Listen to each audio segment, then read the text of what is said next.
do you think we're stupid? He goes, do you think we train 1,000 people on a process that does not work? And I go, well, probably not. Probably not. Close $63,000 in new business in the next month. Welcome back, everyone. This is our 4th episode of the AI-powered seller. And last time, we got a little spicy last time. We talked about, will AI replace sales enablement? We got all sorts of feedback on that one. But today we're going a little bit of a different path around why so many teams are seeing zero value from rolling out generative AI generically, right? So we're going to talk about when it should be custom, when it does not need to be custom, how to actually do it in a way where you get a return. Because at the end of the day, none of this matters if it's not improving performance, it's not improving the metrics. So we're going to talk about data, when to customize, and how to do it at scale. So this will be a good one today. So every week, as y'all know, we take DMs. So we're getting these every single week. If you have questions, send it to us. If you have things that you want us to go specifically deep on, send it to us. Because this one was a really good one. So the DM question of the week was, what role does data quality play in customizing AI models, right? So how can businesses ensure they have the right data to do customization the right way? So I think there's a few different things I think about with this. It's so funny, man. I talked to a lot of companies and it's always, well, the data, we've got to have this data. I want you to think about with a sales org, right? Which is what we talk about.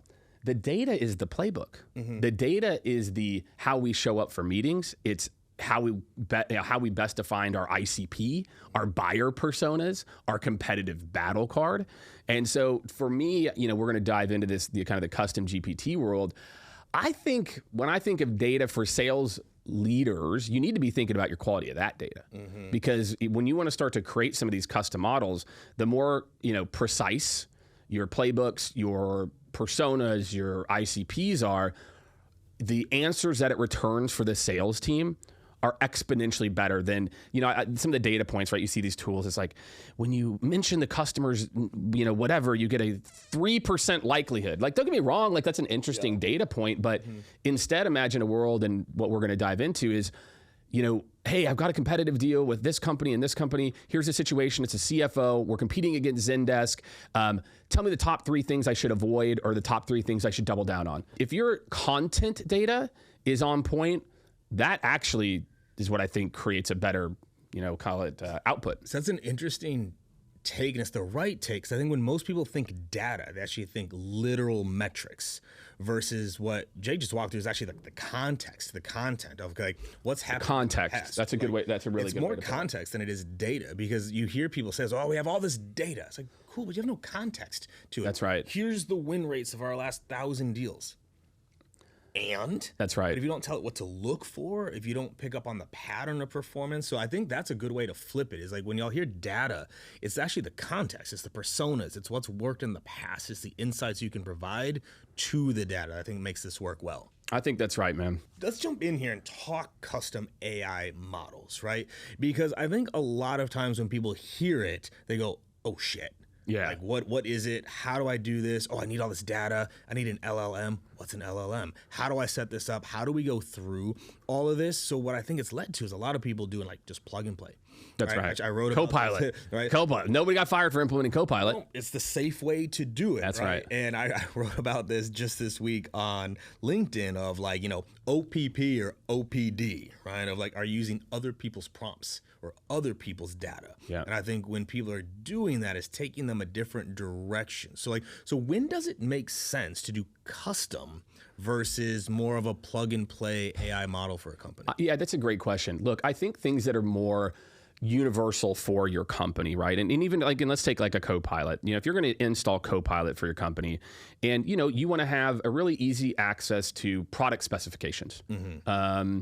You want to have easy access to FAQs, things that are like universally, known or universally, there's not like kind of precise tactical applications that would happen. Mm-hmm. Totally fine. Okay. A more generic model that you can just upload a bunch of your information to, and it's going to pull out. I'm like, hey, what's the specs on this product again? What does this thing do versus this? So I think it's the more generic pieces where a more general thing that you're going to implement is relatively fine, because you really just need the LLM to look for the information, and you're giving it your products, right? And so it doesn't need to necessarily know how to customize it to a situation. Now, you could obviously argue like, Well, if you could customize it to a situation, that would obviously be better too.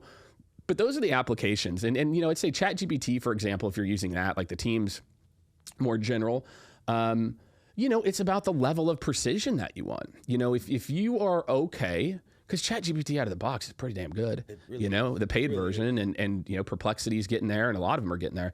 If it's more like general Q&A, general, research, I think all those are fine. Yeah, it's actually, I hadn't thought about it this way till you said it. It's actually a good guide of like, if the answer can be generic, it's okay to use a generic program. I think that's the right way to put it. It has to be specific to your use case, a certain persona, a certain industry. That's where, the word that I think we're just going to drill with people is context. It will just be missing. That's exactly it, man. To go through it, right? Because also, too, we had to think about resources. Like, if you're early as a company, you may not have the resources. You may not even have the context to give. So it's probably... Actually, I want your take on this. I'm an early company. Yeah. I don't have all these resources. I don't have a lot of data. I don't have a lot of context. Is it the right play to put a generic one in, or could that actually could it take me down the wrong path without actually doing it the right way from the get-go? I mean, we're going to get into this, but I think the interesting thing is, we talked about this in the last episode about sales enablement and the content. Before, to build out all this documentation, it would have taken you 40, 50, 60, people hours. I mean, ChatGPT can write your personas for you. True. It can write your competitive, and then it can get you 80%, and then you spend one, person hour on the customization. So, look, I think maybe it's about the level of precision. It's like, do I need this to be directionally right 70 to 90% of the time, and that's good enough? Or like, man, is the extra mile to get toward the long tail, a 10% increase in productivity, a 20% increase in productivity? It's like, I think those are the things that I would balance is what's the risk reward here. So if if you do some, I would test. That's what I'd say. Test the generic model. Hey, look, I work at this company, insert link. I sell this product, insert link. I'm in a competitive deal with insert link. And the persona is this persona in this industry. And then you try to run it and you say like, well, yeah, that's pretty dang good. And that gets me there. So I think I would say it's a test thing. Yeah. I think that'll be interesting to watch how companies do it, because you have people rolling out completely generic programs and then they're like, nope, nothing happened. That's what we see with sales orgs right now, man. I got to tell you, because again, we've got a lot of companies where, we lost a deal maybe 3 or 4 weeks ago, and the guys they went to we got buy-in from the CEO. We never lose deals at contract. Like if we're sending a contract, this is a done deal, right? And then somehow the COO was like, well, we need to pause because we're thinking about our generative AI strategy across our org. And we've talked about this, man. It is, and I emailed the CEO. Look, I don't get bitter when I lose deals, okay? I'm okay. I lose deals. So you realize that every opener disqualifies what comes after it. I don't get bitter. I don't get bitter. Look, I have more. I know it's more of like I don't feel the need to respond other than like, no problem. I'll follow up in a month. Let's see how things are going. I felt obliged to email the CEO. I'm like, I'm just going to tell you, you're thinking about this completely the wrong way. You are going to implement a solution that there is no solution that works for finance and also works for your BDR and also works for your biz ops team and for your customer success team. Each of these are personalized use cases of it. So if you're going to pick a generative AI strategy or whatever, you're still developing custom applications of how departments are going to use this to get that level of specificity. So that's the biggest problem that I see is people think that implementing a generic AI like Copilot's the most popular because it's micro, especially for bigger companies that are risk adverse.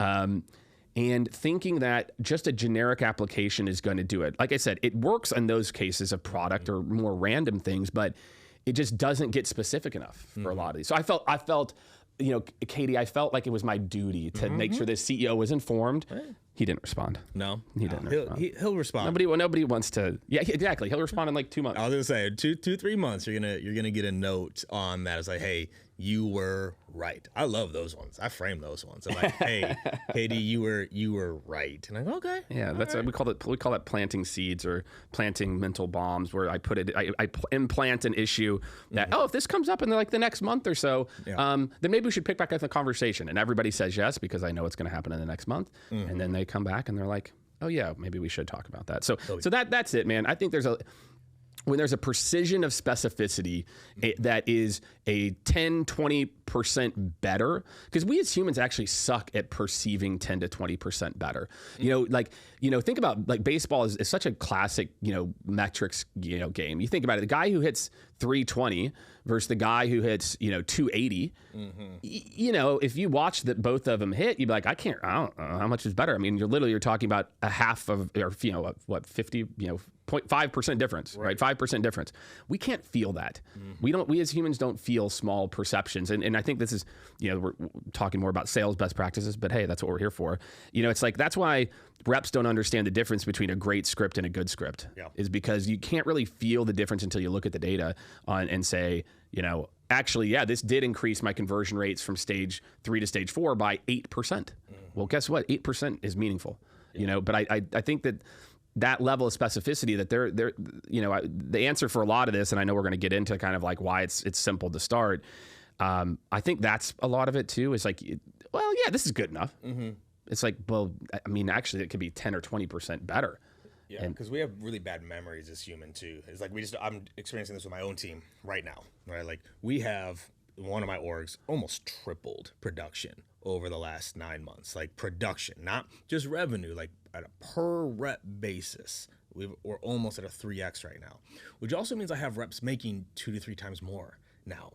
And they don't remember what it was like 6-7 months ago. They only know what they're experiencing now. And now it's like, I'm still striving to get that next 10%.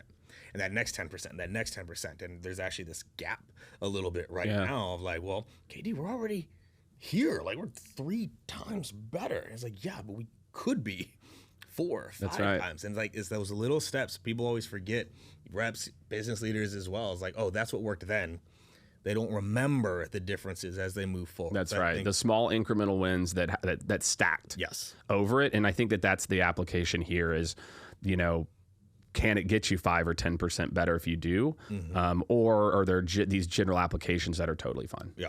So let me ask this to you. So I think the cool part is, you have kind of went through, your team has went through, we did the 6-week accelerator, and we'll have another one kicking off. We did launch the next one in January early. We'll have another one kicking off, I think late Feb. So we'll link to the link for that. So talk about it. So if you want to get involved in this kind of custom model, custom GPT type world, why is it simple to start, or how would you think about starting?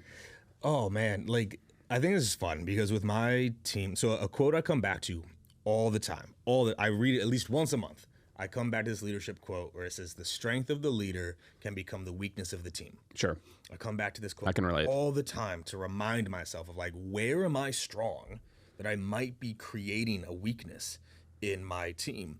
And if I look at my previous company, I was, whatever, this would be a big word, but I was on the forefront of AI, starting to I was starting to do it a lot, but it never translated down to my team well. And I was like, I think I created that gap. I was strong at it, so people was like, oh, Katie will figure this out. So my current company at Finally, I had all my leaders go through the course. So this is the first reason why this is easier. Is there's education out there. It's no longer you and I talking over beers, trying to figure stuff out. Yeah. There's education. That's why it's simpler. But I took 100% novices. There was no context around AI occurring. Going through that program to now having managers building custom GPTs in my org 6 weeks later, so the education's out there. But then 2, once you know how to do this, you don't need that much to get going. No, not at all. It's not technical. I think a lot of times people hear custom AI, whatever, and they're like, bro, I don't even know like how to use it in the first place, and they get overwhelmed. And it's like, it's an LLM. You just use words. Yeah, you talk to it, like almost literally. You explain what you're looking to do, and this is also why it's simple. Is generally a lot of the best use cases for custom GPTs you're already doing manually. So if you can walk it through the process of what you're trying to do automatically, it's so much easier, right? Like we did it like our scorecards. We already had the scorecard built, right? And by the way, there's also custom GPT scorecard builders to help you build the scorecard. But we took the scorecard, we put in what we were looking to do. Actually, I'm gonna rephrase this: we did not. Guller did. I played zero role in this at all. Guller took the scorecards. Guller went through the program. Guller built the custom GPT.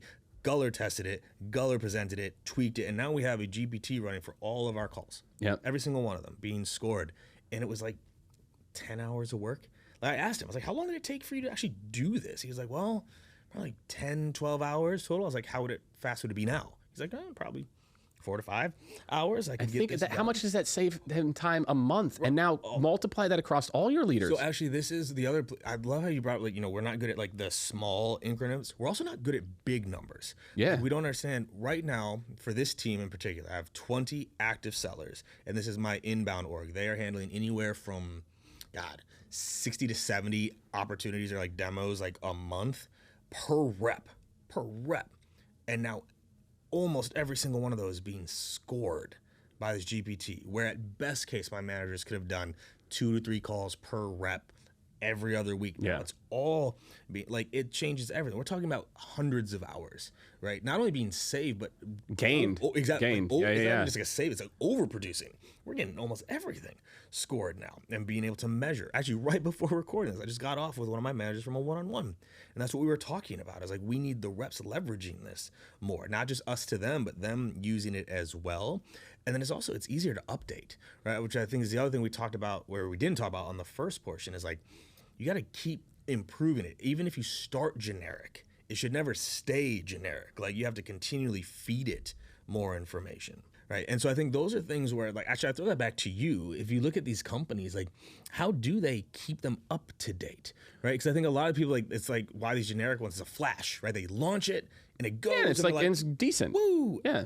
And then it dies down. Like, how do you maintain it? How do you keep it? Well, you actually talked about a lot of, I think, things that are important, which is, one, there's got to be a belief that this is the way, right? Mm-hmm. That I think a lot of leaders, and I've done this, and when I'm doing talks, I'll ask leaders to raise your hand. I go, how many of you tried using generative AI for a certain period, and then gave up? And like, okay, you've done it. How many of you then kind of gave up for a little bit, and then everyone like keeps their hands up, right? Or how many of you never went back? So I think that leaders, you just got to believe, these numbers. As we think about the future of scaling teams, everybody is less with more, right? And I was talking to one of our private equity partners on Tuesday, and I was like, I talked to her. I said, look, your leadership team has never been asked to actually care or look at rep productivity. Rep productivity isn't something that most people even track. And the reality is, how most orgs know how to scale is you add this amount of people with this amount of quota with this, and that's been the play. That's been the play for a long time. And so the idea of rep productivity, and look, me as a leader, I need to learn this shit. I need to be an expert. Again, most of them don't know. Most of them don't know rep productivity. So if you're not tracking, that is wild. Katie, I mean, I would guess 90% of sales leaders I talk to don't look at rep productivity. That is insane. Yeah, they don't look at it because they look at it's simple and easy to just say X number of quota, waterfall up to your number, down, or however, with X number of attrition equals this. That if you think about how, look, I built a model, kind of forecast like that in 2012, and that's just kind of how they have learned to do it. So, part of this is just understanding that you as a leader are responsible for finding ways to increase rep productivity. And just across the org. And this is the answer, is if you can provide these custom solutions. I mean, just think about that. It's the first technology where not only are we, usually when you're able to do more, the quality degrades at a massive level. Look at your outbound strategies. Perfect example. Yes. And this is the first where it's like, it not only is it more, it's like a higher quality output. And so I think there's like a belief at the top that we need to do this. This is something that we're going to stick with. This isn't something where, yeah, we're going to try it. Because again, a lot of this is, you got to think, it's our job now as, you know, CEOs, CROs, VPs. It's our job to teach our people. Like and that means you have to learn it as well too, that this is a new way to problem solve. And we've talked about this, I know, in past episodes, but there's a change management lift around getting the org rallied around, like, we're going to continue to make this investment and stick with it. You know, the cost, and once you've done that, you've built the rhythm. As you think about kind of this crawl, walk, run, is, you know, it's like, great, you know, this quarter we're going to build. Here are the biggest bottlenecks and time sucks. Mm-hmm. Is there a solution where we could customize a solution, and we will? You know, and what's the potential impact of that? Okay, great. So we'll build this one and we'll maintain this. Again, you don't need to be a programmer to do this. No. All you need to understand is, like, there's some very basic, and if we've got I'm sure Brian did probably what we'll maybe do is we'll link to like this one episode or course where Brian talks about just how to write good custom instructions for custom GPT. So if we've got something, we'll link to it. But, you know, the cost to maintain is really just the, you know, consistent updating, like almost like a product. Like, you're creating these like little mini products, and, you know, a few hours a month. But again, it's not, you don't need a technical person to do it. And then the last thing I'll say is, you know, you don't need to try to do, like I mentioned, I guess, you don't need to try to do it all at once. No. You know, you kind of pick one or two. But I think if you don't believe that you have to do it and that you have to maintain these things, you're going to be in trouble. And then the other piece is the technology is just getting so good, so fast. So good. And so, you know, even when you think you've mastered it, well, then, you know, ChatGPT adds citing its sources. Okay, Perplexity. This is a big one. About a month, 3 weeks, or like no, I guess it would have been a few months now. Perplexity started in their API adding the site sourcing, and so they're evolving. So again, if you as a leader aren't taking the time to understand what's possible, it's just, word and sales we're not used to moving in these fast cycles of like rapid change. But you can make it simple. So, you know, again, getting started, I think, is relatively easy to start. Just getting a basic education, and then to maintain, you know, you can just pick one or two use cases, and then just having this kind of consistent optimization rhythm. And I think that's what a lot of people need. Yeah, I want to read this. Actually, this is from Guller, my manager, to one of my VPs, Jeff. We built another one for our other sales org to go through, right? It's like, so he built it for another org, right? So we have this is org by org by org.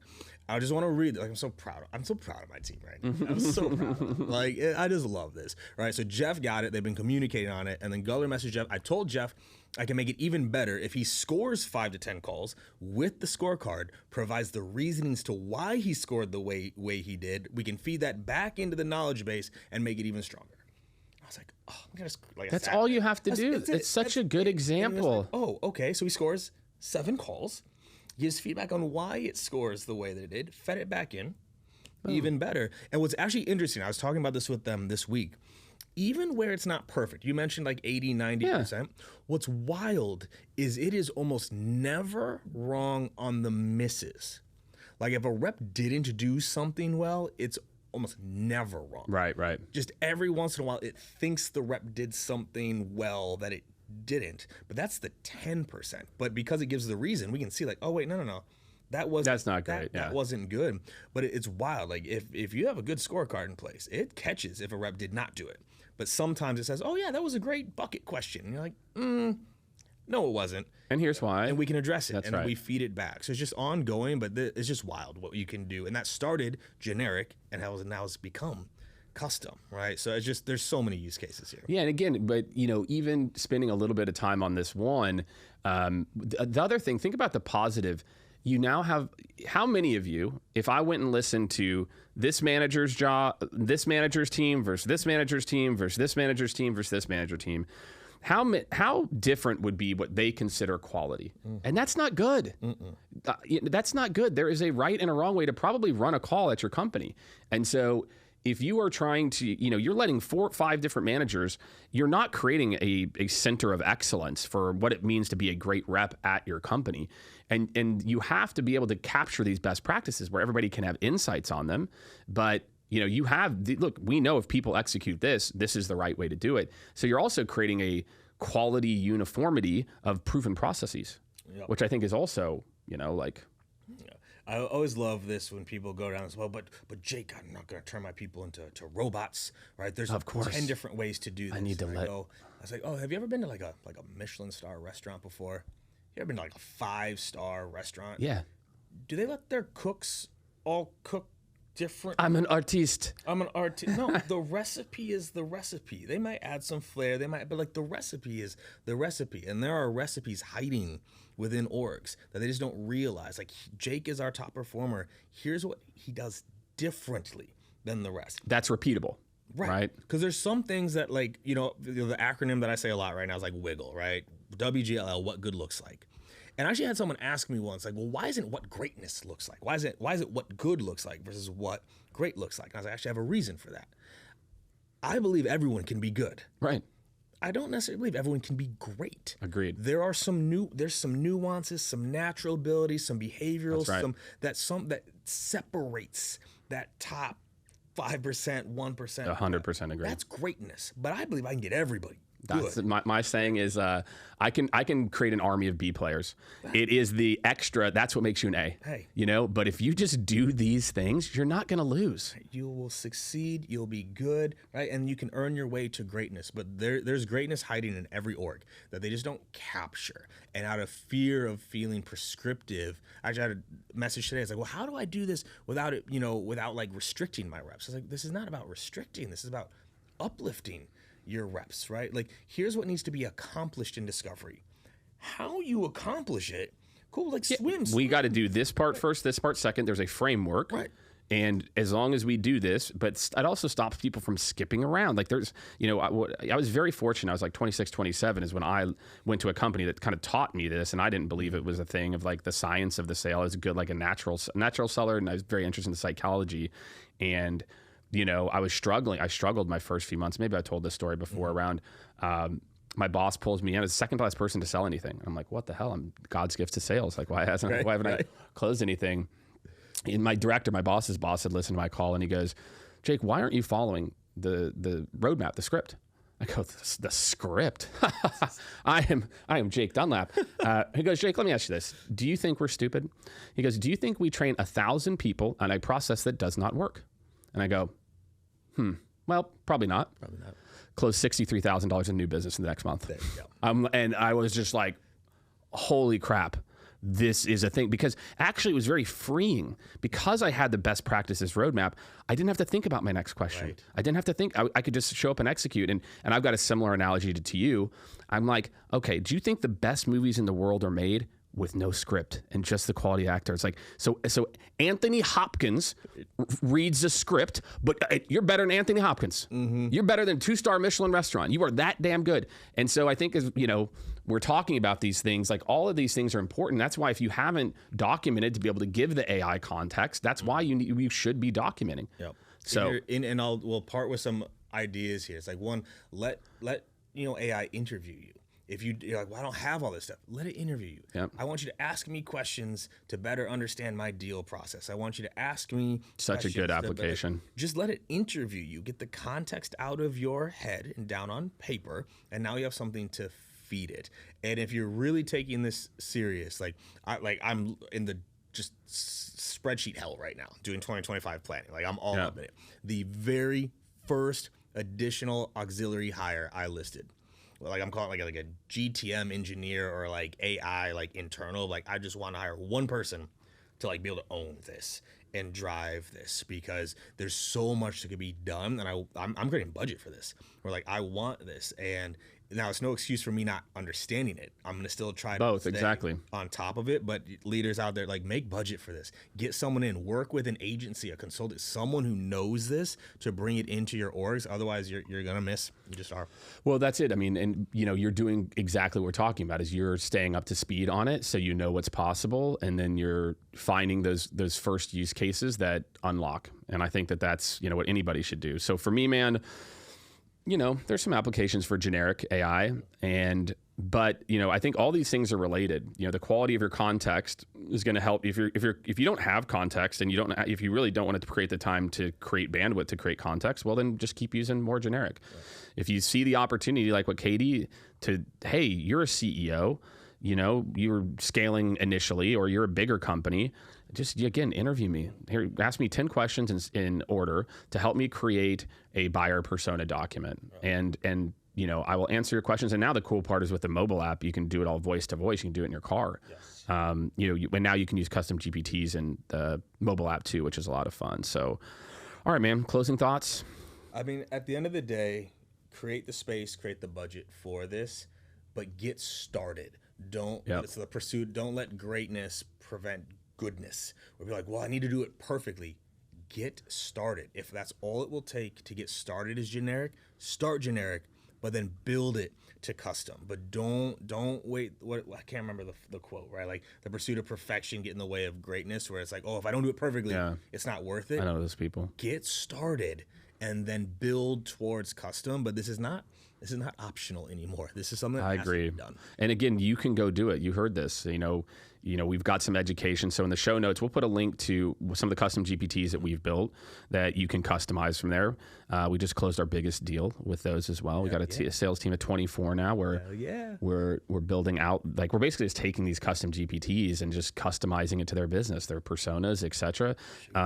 But I would encourage all of you to make your own too. So if we've got a link to that training, I'll drop it in there. Mm-hmm. Also, make sure everyone's subscribed. We got an AI powered seller newsletter.